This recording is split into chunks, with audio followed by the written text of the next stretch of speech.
Bunnicula by Deborah and James Howe. Chapter 8. Disaster in the Dining Room.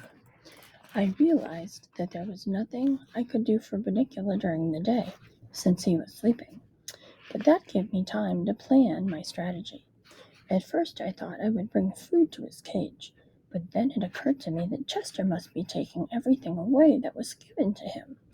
Pete and Toby usually left lettuce for Bunnicula during the day while he was sleeping, and Chester, ever watchful, probably nabbed it in the evening just before the rabbit woke. No, there would have to be another way. I thought all afternoon, and I could see that Chester had done a good job of isolating Bunnicula from his food. There was no way I could think of to overcome Chester's game plan. As evening drew closer, and I grew more and more frantic, I stumbled into the dining room and saw the answer to my problem sitting before me on the table. It was a big bowl of salad. All I had to do was get Bunnicula to the salad and let him get his fill before the family came in to eat. With the funny white dressing on it, they would never notice if a few vegetables were white. I ran to the hallway to check the clock. 6:15. It would be 15 minutes before the sun went down and Bunnicula woke up. I would then need at least 5 minutes to get him from his cage to the table and feed him. All I had to do was make sure no one came into the room until he had finished. I needed a good 20 minutes at least. I went back into the living room. Chester was asleep on his brown velvet chair, shedding in his sleep, still worn out from the previous night's activities. I checked upstairs. Toby was reading in his room the last chapter of Treasure Island. I noted. Pete, who should have been doing his homework, was listening to records in his room. I ran downstairs to the kitchen. "Hello, Harold," Mrs. Munro said as I came through the door. "What's new?" "Other than a rabbit starving in the next room and an imminent attack on your salad bowl." "Nothing," I thought. I stood at her feet and panted. She scratched my head. This gave me a moment to check out how far she was in her cooking. "Sorry, Harold," she said. "I have to baste this chicken." I noticed the oven timer still had 35 minutes to go. It'll be tight, I thought, but I can make it. Now, where is Mr. Munro? I went to the front door and whimpered loudly. Mrs. Munro followed me. "Are you waiting for Daddy, Harold? He'll be home soon." "Soon isn't good enough." "How soon?" I whimpered again. "Patience, boy. He's late at a school meeting. He should be here any time." She went back into the kitchen and I checked the clock. 6:25. It was getting late and Chester was still asleep. Time to swing into action. Having watched Chester undo the lock on Bunnicula's cage, and having participated in that unfortunate sneak episode days earlier, I knew I should have no problem getting Bunnicula out.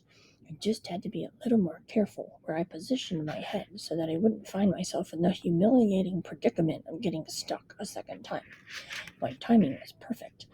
With Bunnicula swinging peacefully from my teeth, I made my way stealthily toward the dining room. As the last rays of sunlight gave way to the dark of night, once inside the dining room, Bunnicula awakened in great bewilderment. It is not every day, after all, that one finds oneself, upon awakening, hanging from the jaws of a fellow creature, even so caring and gentle a creature as myself. Bunnicula opened his eyes wide and turned his face as best as he could to me. I jumped up onto the nearest chair and placed the rabbit safely on the table's edge. "Okay," I whispered. "There's your dinner. Go get it. Get your fill as fast as you can, poor bunny. I'll stand guard." I don't know that Bunnicula fully understood what was going on, but the sight of vegetables piled high in the center of the table sent him scurrying in that direction. He was very hungry. As luck would have it, and as I should have anticipated, Chester's sense of timing was as astute as my own. No sooner had Bunnicula reached the edge of the salad bowl than the door swung open, and Chester bounded into the room. He surveyed the scene frantically. I was unable to act fast enough. Upon seeing Bunnicula about to enjoy his first bite of nourishment in days, Chester leaped across the table, seemingly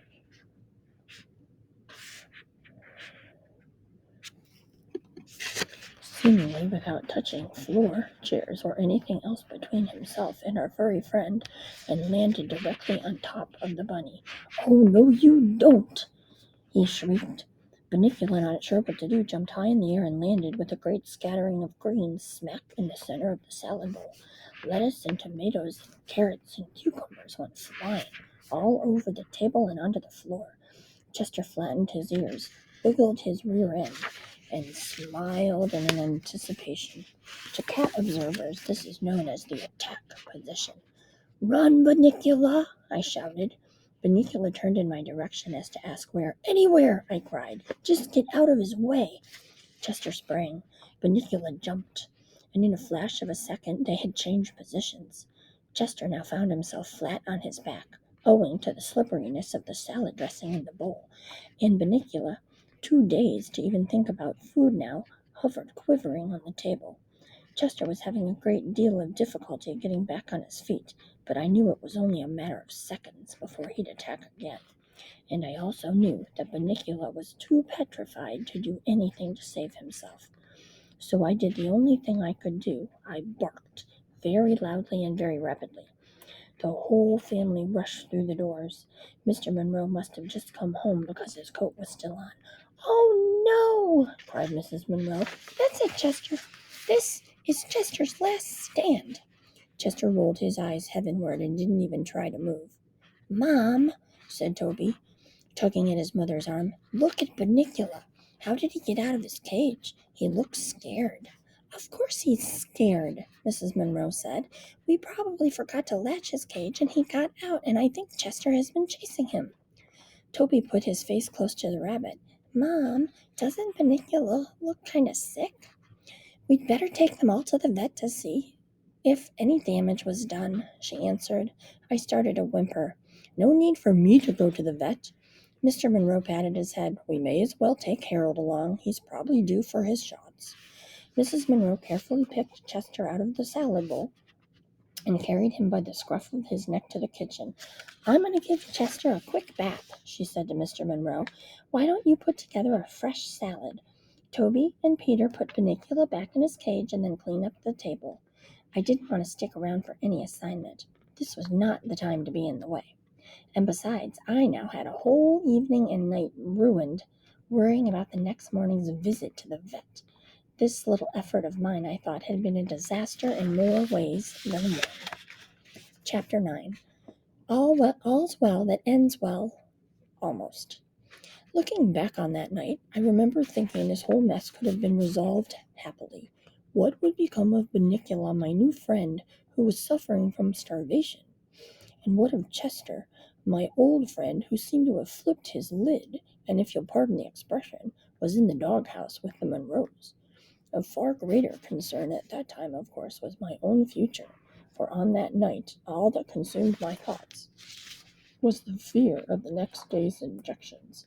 It all seemed hopeless indeed. But looking back on the next day, I can tell you that happy endings are possible, even in situations as fraught with complications as this one was. Early the next morning, we all piled into the car, some of us with greater reluctance than others, and trundled off to the vet. And by afternoon, we were on our way to solving our problems. The vet worked everything out very nicely. He discovered that Bunnicula was suffering from extreme hunger. I could have told him that. Rather than jar his fragile stomach with solid foods, the doctor decided he would put him on a liquid diet until he got better. So Bunnicula was immediately given some carrot juice, which he drank eagerly. After he finished, he looked over at me with a great grin on his face and winked. Chester was diagnosed as being emotionally overwrought.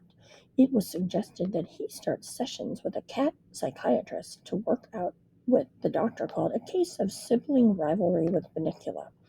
I asked Chester later what a sibling was, but he wasn't speaking to me, so I looked it up. It's like a brother or sister, and sibling rivalry means you are competing with your brother or sister for attention. I wasn't sure this was Chester's problem, but it sure explained a lot about Toby and Pete. As for me, well, I came out the best. Dr. Wasserman was all set to give me my shots when the nurse came in with my card. "Wait, dog!" Wait, doctor, this dog doesn't need his shots yet. It's too soon. So I got a pat on the head and a doggy pop instead. These days, everything is back to normal in the Monroe household. Almost. Bunnicula liked his liquid diet so much that the Monroes have kept him on it. And oddly enough, there have been no problems with vegetables mysteriously turning white since.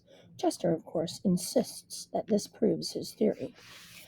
Obviously, Harold, the liquefied vegetables take the place of the vegetable juices, so Bunnicula has no time to go roaming anymore.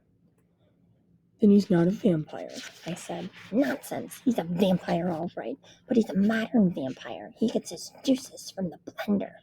Case closed, Sherlock? I queried. Case closed. Oh, Chester? Yes, Harold. What are those two funny marks on your neck? Chester jumped and I laughed. Very funny, he said as he began to bathe his tail. Very funny.